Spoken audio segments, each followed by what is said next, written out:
নোয়াখালী ২ সেনবাগের নবীরপুর ইউনিয়নের বিষ্ণুপুর ও কুতুবের হাটে ধানের শীষের সমর্থনে গণসংযোগ করেছেন বিএনপি চেয়ারপারসনের উপদেষ্টা জয়নুল আবেদিন ফারুক। এ সময় তিনি বলেন, বেগম খালেদা জিয়া জেলে থেকে অত্যাচার নির্যাতন সহ্য করেছেন। তার বড় ছেলে তারেক রহমান মঈনুদ্দিন ফখরুদ্দিনের ষড়যন্ত্রের কারণে ১৬ বছর ধরে বিদেশে আজ অসুস্থ মাকে দেখতে আসতে পারছেন না।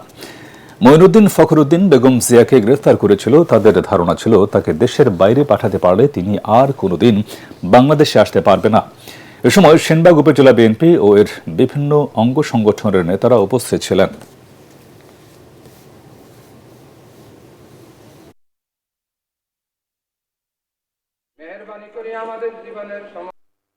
আগামীতে যারা ধর্মের নামে ব্যবসা করছে তাদেরকে রুখে দেন, জাতীয়তাবাদী শক্তিকে ঐক্যের গাড়ে তোলেন। শেষ মুহূর্তে আল্লাহর দরবারে আল্লাহ তোমার কাছে ফরিয়াদ করি, তুমি দেশ নেত্রী বেগম খালেদা জিয়াকে সুস্থ করে দাও।